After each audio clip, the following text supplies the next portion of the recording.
పేరున్న బ్రాండ్ వస్తువులకు నకిలీలు తయారు చేసి మార్కెటింగ్ చేస్తూ దండుకునే దొరబాబులు పెరిగిపోతున్నారు. అదే కాన్సెప్ట్తో వెల్ నేమ్డ్ బ్రాండ్ను పోలిన నకిలీ లేబుల్ అంటించి సొమ్ము చేసుకుంటున్నారు. హైదరాబాద్ కేంద్రంగా నకిలీ అల్లం వెల్లుల్లి పేస్ట్ తయారు చేస్తోన్న ఓ డెన్పై పోలీసులు మెరుపు దాడి చేశారు. పెద్ద మొత్తంలో నకిలీ పేస్ట్ని సీజ్ చేశారు. కలర్ఫుల్ డబ్బా, నిగనిగలాడే అల్లం వెల్లుల్లి పేస్ట్. ఇది అచ్చమైన స్వచ్ఛమైన అల్లం అనుకుంటే తప్పులో కాలేసినట్టే.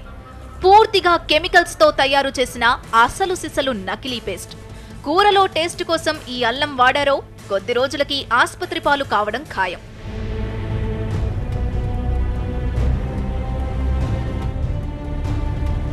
హైదరాబాద్లో కల్తీ మాఫియా పేట్రేగిపోతోంది. పాలు, పంచదార, నెయ్యి, నూనె, అల్లం వెల్లుల్లి ఇలా కాదేది అనర్హమంటూ ప్రతిదీ కల్తీ చేస్తున్నారు.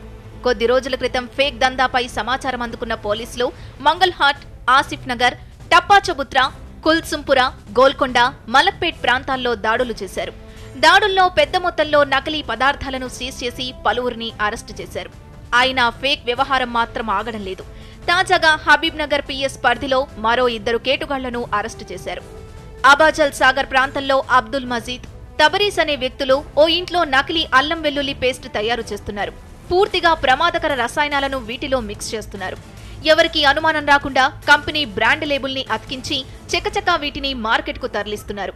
అయితే స్థానికులు ఇచ్చిన సమాచారంతో పోలీసులు అటాక్ చేయడంతో ఈ దందా వెలుగులోకొచ్చింది. అల్లం వెల్లిపాయ పేస్ట్ లో కెమికల్ పౌడర్స్ మిక్స్ చేసేసి తయారు చేస్తున్నారని, అది మార్కెట్లో సేల్ చేస్తున్నారనే సమాచారం మేరకు టాస్క్ ఫోర్స్ పోలీస్ మరియు హబీబ్నగర్ పోలీస్ కలిసేసి అఫ్జల్ సాగర్ ఏరియాలో ఒక ఇంటిపై దాడి చేయడం జరిగింది. అటు ఇంట్లో 2 వ్యక్తులు ఉన్నారు. అబ్దుల్ మాజీద్ అండ్ తబ్రీజ్ అనే వ్యక్తులను అదుపులోకి తీసుకున్నాము. వారి విచారించగా వారు ఒప్పుకోలు మేరకు అక్కడ దాదాపుగా అల్లం వెల్లిపాయ పేస్ట్ 650 కిలోల వరకు సీజ్ చేయడం జరిగింది. ఎలాంటి అనుమతి లేకుండా రహస్యంగా అల్లం వెల్లుల్లిని తయారు చేస్తున్నట్టు పోలీసులు గుర్తించారు. దాడుల్లో 650 కేజీల కల్తీ అల్లం పేస్టుని సీజ్ చేశారు.